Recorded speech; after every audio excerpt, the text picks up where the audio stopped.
السلام عليكم ورحمة الله وبركاته. اللهم صل وسلم وبارك على سيدنا محمد وعلى آله وصحبه وسلم. ازيكم عاملين ايه؟ يا رب تكونوا بخير وصحة وسعادة دايما، ويكون يوم جميل على قلوبكم وعلى أمة محمد أجمعين. النهاردة بقى جايبة لكم يوم روتيني من يوم العيلة، ما شاء الله اللهم بارك. طبعا بنتجمع كل أسبوع في بيت العيلة، أو لما بروح مثلا عند والدتي. زي ما انتوا شايفين كده بنعمل الأكل، طبعا بنساعد بعض، بنقف مع بعض.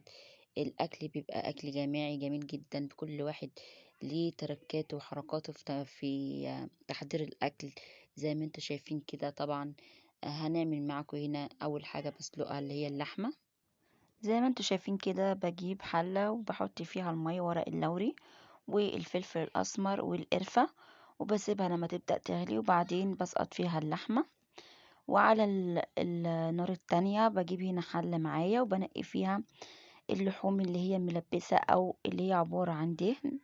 والحمرة طبعا بسلقها. طبعا الملبسة ديت يعني بعملها بالتسبيكة، وبحط عليها الطبيخ اللي احنا هنعمله.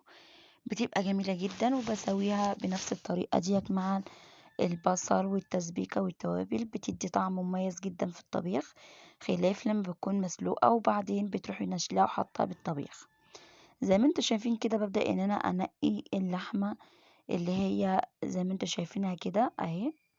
ديك هعملها مع الطبيخ، وبرضو بتبقى في قلب التقلية نفسها، وهتستوي معاها عشان يدي الطعم بتاعها للطبخة.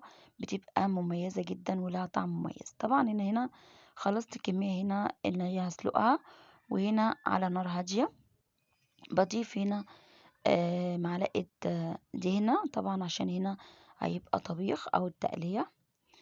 زي ما انتوا شايفين كده ببدأ ان انا اقلبها فيها علشان تسيح الدهون اللي فيها وتصفيها كلها، وبرضو بنفس الوقت تاخد التشويحة اللي انا محتاجاها. طبعا هنا عشان الدهون اللي فيها تسيح برضو اكتر، فبضيف هنا برضو حاجة بسيطة من الزيت. مش عايزة اكتر، بس علشان الدهون اللي هي في اللحمة تسيح. او بالشكل ده ببدأ ان انا اقلبها يمين وشمال علشان تصفي اي دهون موجودة في قلب اللحمة. وببدأ هنا بحضر معاكم هنا التوابل اللي هضيفها على اللحمة بنفس الوقت عشان تاخد الطعم، التوابل والتتبيلة بتاعتها. طبعا بضيف هنا فلفل اسمر على الملح، وبضيف هنا طبعا بقية التوابل. لو انت بقى اول مرة تشوفي القناة ما تنسيش تدوسي لايك واشتراك وفعلوا الجرس عشان يوصلك كل جديد، فضلا وليس امرا. طبعا دي قرفة، وقولي لي ايه رأيك في الكومنتات، وعايزة منكم تعليق جميل منكم عشان يشجعني واستمر معاكم اقدم لكم كل جديد. طبعا دي قرفة على كمون وكزبرة، وبضيف طبعا شطة. دي التوابل اللي انا ضفتها، وببدأ بقى ايه ان انا بقلبها معاكم علشان التتبيلة بتاعتها. صلوا على النبي في الكومنتات. اللهم صل وسلم وبارك على سيدنا محمد وعلى اله وصحبه وسلم. بدأت ان هي لو لاحظتوا هنا بتصفي الدهون اللي فيها بالشكل ده. والتتبيلة برضو اللحمة بتشربها، التتبيلة اللي انا حطيتها. بدأت اللحمة اللي هي تتحمر معايا، وبنفس الوقت ان هي صفت الدهون اللي فيها اهو بالشكل دوت. هنا بقى ببدأ ان انا اضيف عليها البصل اللي مقطع قطع. عايزة اقول لكم بالطريقة ديت هتميزي الطبيخ بتاعك، يعني اللهم بارك. طعم جميل جدا، يعني هتاكلي لحمة بطعم مختلف عن اي مرة انت عملتيها فيها. انا بعتمد الطريقة ديت لو هعمل صلصة المحشي او تقلية المحشي، فبضيف معاها الطريقة ديت وانا بقلي اللحمة مع المحشي، وباخد منها الصلصة وبحطها لتقلية المحشي. بتبقى تحفة، يعني بالشكل ده بيبقى جميل جدا. طبعا هنا بقلب بقى هنا البصلاية، ببدأ ان انا اقلبها لحد ما تبدأ ان هي تحمر معايا، وبعد كده بنزل عليها بشرشق القوطة او الطماطم.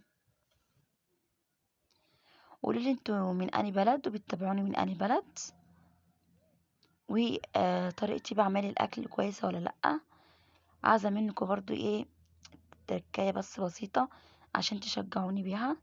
هنا بدأت ان انا اجيب فصين توم، بيدي برضو ريحه وطعم مميز جدا بالتتبيله بتاعت اللحمه ديت، بتبقى جميله جدا، جربوها وان شاء الله هتعجبكم. في اي طبخه ضيفي بس فصين توم معاها ودوقي الطعم بتاعك، هتميزي اكلك عن غيرك وهتديله طعم مميز.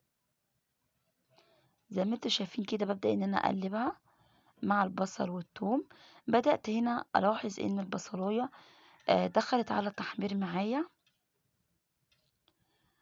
طبعا انتوا عارفين طبعا بيت العيلة اللهم بارك، بتبقى متجمعين، بيبقى مثلا كمية الأكل بتبقى زيادة شوية عن لما بتكوني بتعملي لأربع خمس أشخاص أو أسرة يعني بسيطة، مكونة من أربع أو خمس، يعني خمسة يعني، غير لما تعملي كميات بتكفي كام أسرة معاكي يعني بالشكل ده. طبعا هنا ضفت أكتر من شفشق طماطم طبعا عشان هيبقى طبيخ، هناخد منها صلصة للطبيخ وبنفس الوقت هتبقى صلصة في اللحمة. او زي ما انتوا شايفين كده طبعا بدأنا ان احنا غسلنا الملوخية وبعد ما اتقرطفت وبنسيبها لما تصفي المية اللي فيها وبخرطها بالشكل دوت.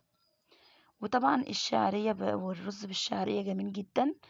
بعد ما بيتغسل وبنصفيه ونضيفه للشعرية فبنقلبه وبننشف المية اللي فيه، وايدك فيه ما تسيبهوش، يعني ايديكي فيه بتقلبيه علشان ما يبص منك. بتأكد ان انا بديله تقلبتين وبعدين بس ايه بالشكل ده بالشوربة. وهنا بعد ما استوى يعني بعد ما بيشرب المية بنوطي النار عليه وبعدين طبعا هنا كان خلاص استوى. وهنا اللهم بارك. وهنا ببدأ معاكم هنا بالبتنجان. طبعا ده البتنجان جبناه وسلقناه، ما حبيناش ان احنا نقليه بالزيت عشان الزيوت يعني مضرة وكده، فبنعمله مسلوق. وهنا كانت التتبيلة عبارة عن جزر وطماطم قطع وفلفل قطع مع الخل والليمون والكزبرة والكمون والشطة والملح، بيدي طعم مميز جدا، جربوها ان شاء الله تعجبكم. وهنا بقى طشة الملوخية اللي مفيش زيها.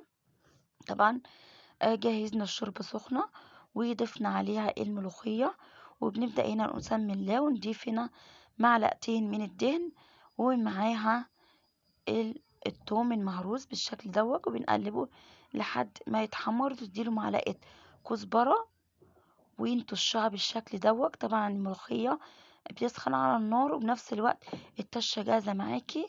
وما تنسيش بقى الشرقة، واللهم بارك كانت جميلة جدا. طبعا الحركة دي جميلة جدا، انت بتوزع الملوخية بالشوربة. وهنا طبعا اللحم بالصلصة، وخدنا هنا منها الصلصة للبامية طبعا، والبامية طبعا استوت. وهنا اللحمة استوت برضو بالصلصة بتاعتها.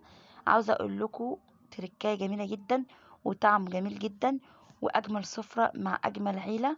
واللهم بارك. وما تنسوش بقى الصلاة على النبي. اللهم صل وسلم وبارك عليك يا رسول الله. والسلام عليكم ورحمة الله وبركاته.